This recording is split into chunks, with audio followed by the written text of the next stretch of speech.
Back to news. Uttarandhra ఎమ్మెల్యేలతో తాడేపల్లిలో కీలక సమావేశం జరుగుతోంది. సమావేశానికి హాజరు కావాలని నిన్ననే ఎమ్మెల్యేలకు సమాచారం వెళ్లింది. అయితే కీలక అంశాలపై ఎమ్మెల్యేలకు వైవి సుబ్బారెడ్డి దిశానిర్దేశం చేయబోతున్నారు. గత ఎన్నికల్లో వైసీపీకి ఉత్తరాంధ్ర నుంచి అత్యధిక సీట్లు గెలుచుకుంది. ఉత్తరాంధ్రలో జరగబోతున్న ఈ సమావేశానికి సంబంధించి పూర్తి డీటెయిల్స్ ను మా ప్రతినిధి శివ అందిస్తారు. శివ, చెప్పండి, ఈ సమావేశాన్ని అయితే వైవి సుబ్బారెడ్డి ఆధ్వర్యంలో జరగబోతున్నట్టు తెలుస్తోంది. అయితే ఈ సమావేశంలో ఎటువంటి వాటిపై ఎక్కువగా కాన్సన్ట్రేట్ చేసే అవకాశం ఉందనుకోవచ్చు?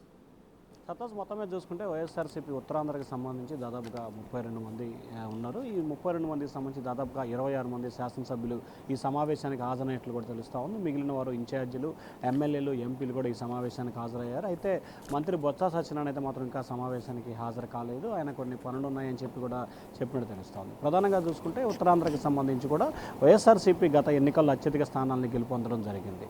ప్రధానంగా చూసుకుంటే తెలుగుదేశం, జనసేన పొత్తులో భాగంగా భారతీయ జనతా పార్టీ కూడా తాజాగా ఈ పొత్తులో చేరుతున్న నేపథ్యంలో కూడా ఉత్తరాంధ్రకి సంబంధించి కూడా కొంత అర్బన్ ఏరియా ఎక్కువగా ఉన్న పరిస్థితి కనిపిస్తుంది. సో ఈ నేపథ్యంలోనే అర్బన్ ఏరియాకి జనరల్గా తెలుగుదేశం పార్టీ, జనసేన, బీజేపీకి కొంత ఎక్కువగా ఓటు శాతం ఉంటుంది. అయితే జనసేన, బీజేపీ కంటే కూడా తెలుగుదేశం పార్టీకి అర్బన్ ప్రధానంగా చూసుకుంటే ఉత్తరాంధ్రలో తెలుగుదేశం పార్టీకి మొదటి నుంచి కూడా పట్టు ఉన్న ప్రాంతంలో ఉత్తరాంధ్ర ఒకటి.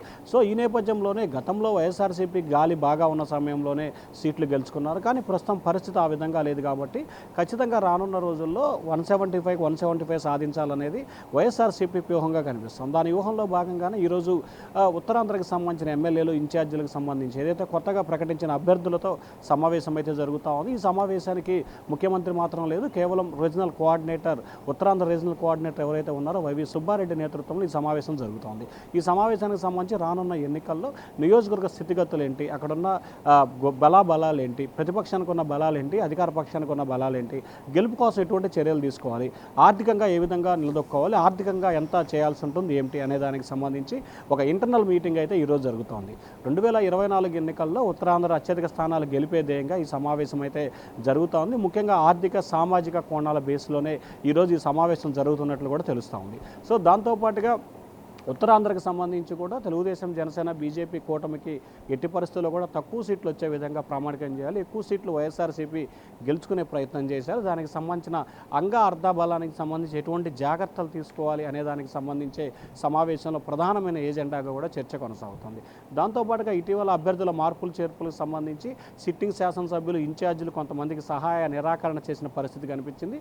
ఈ నేపథ్యంలో వారి సహాయ నిరాకరణ చేసిన నేపథ్యంలో ఏ విధంగా వారిని కలుపుకొని వెళ్ళాలి, ఆ నియోజకవర్గ స్థితిగతులకు సంబంధించి ఏ విధంగా ముందుకెళ్ళాలి అనే దానికి సంబంధించి కూడా దిశానిర్దేశం చేయబోతున్నారు. ఇక ప్రధానమైన అంశానికి సంబంధించి గత 4.5 సంవత్సరాలుగా నియోజకవర్గానికి సంబంధించి నిధుల కేటాయింపు, రోడ్లు, మౌలిక సదుపాయాలు, గ్రామస్థాయిల అభివృద్ధికి సంబంధించి పూర్తి స్థాయిలో కుంటుపడిపోయింది.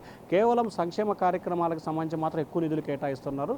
కానీ రోడ్ల విషయం నుంచి కూడా కనీస మౌలిక సదుపాయాలు కల్పించడంలో పూర్తి స్థాయిలో వైఫల్యం చెంది, దాంతోపాటుగా చేసిన కొద్ది గొప్ప పనులకు కూడా బిల్లులు రాలేదని ప్రధానంగా చెప్తున్న కారణం ఎమ్మెల్యేలు. సో ఈ నేపథ్యంలో రానున్న 4-5 రోజుల్లో ఎన్నికలు కూడా వస్తున్న నేపథ్యంలో నియోజకవర్గానికి సంబంధించి నిధుల విడుదల, అలాగే పన్నులకు సంబంధించి ప్రారంభోత్సవాలు, శంకుస్థాపనలు ఈరోజు రేపట్లో చేసుకోవాలని చెప్పి నిర్ణయం, అలాగే పెండింగ్ బిల్లులకు సంబంధించి కూడా సీఎస్తో మాట్లాడి వెంటనే నిధులు మంజూరుకి చర్యలు, అలాగే ఏదైతే పెండింగ్ పనులు ఉన్నాయో ఆ నియోజకవర్గానికి సంబంధించిన శాశ్వతమైన ప్రణాళికకు సంబంధించి పెండింగ్ పనులు, నిధుల విడుదలకు సంబంధించి కూడా కీలకంగా ఈ సమావేశంలో చర్చించే అవకాశాలు కనిపిస్తూ ఉన్నాయి. సత్తాజ్.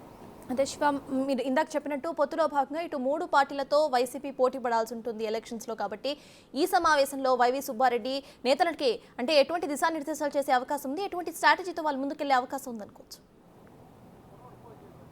అంటే ప్రధానంగా చేసిన సంక్షేమం, అభివృద్ధి కార్యక్రమాల ఏజెండాగానే వైఎస్ఆర్సీపీ ముందుకెళ్ళబోతూ ఉంది.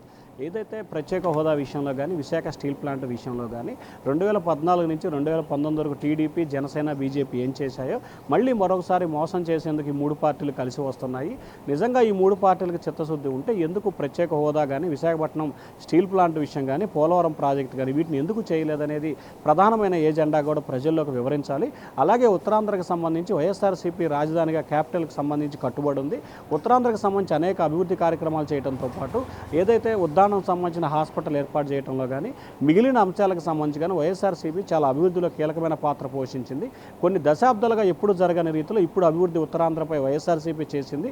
ఎక్కడ ఏమి అభివృద్ధి చేశాం, సంక్షేమ కార్యక్రమాలు ఎన్ని చేశాం, ఏ గ్రామంలో ఎంత సంక్షేమ కార్యక్రమాలు, అభివృద్ధి కార్యక్రమాలు చేశామని గణాంకాలతో సహా వాలంటీర్ సహాయ సహకారాలు తీసుకొని గణాంకాలతో సహా వార్డు, పోలింగ్ బూత్, గ్రామ సచివాలయాల్లో వివరించాలి. సాధించాలని చెప్పి వైవి సుబ్బారెడ్డి దిశానిర్దేశం చేయబోతా ఉన్నారు.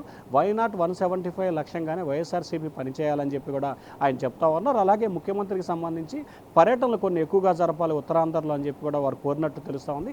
దానికి సంబంధించి కూడా రాష్ట్ర వ్యాప్తంగా ఎన్నికల కోడ్ వచ్చిన దగ్గర నుంచి ప్రతిరోజు కూడా ముఖ్యమంత్రి 3 చోట్ల రాయలసీమ, ఉత్తరాంధ్ర, అలాగే కోస్తాంధ్ర ఈ 3 ప్రాంతాల్లో ప్రతిరోజు కూడా ఒక్కొక్క సభ ఖచ్చితంగా ఉంటుంది. ఉత్తరాంధ్రకు సంబంధించి ఖచ్చితంగా ఎన్నికల నోటిఫికేషన్ వచ్చిన తర్వాత ఎన్నికలు జరిగే వరకు 10 నుంచి 15 సభలు జరిగేందుకు ప్రణాళికలు రచిస్తామని చెప్పి కూడా సుబ్బారెడ్డి వారు చెప్పినట్టు తెలుస్తుంది. సో ఓవరాల్గా రానున్న ఎన్నికల్లో గెలిపే ధ్యేయంగా ఏ రకంగా ముందుకెళ్లాలనే దానికి సంబంధించి మాత్రమే వైవి సుబ్బారెడ్డి ఎమ్మెల్యేలకు ఇన్ఛార్జిగా దిశానిర్దేశం చేస్తూ ఉన్నారు. సత్తాజ్. Right, thank you Shiva.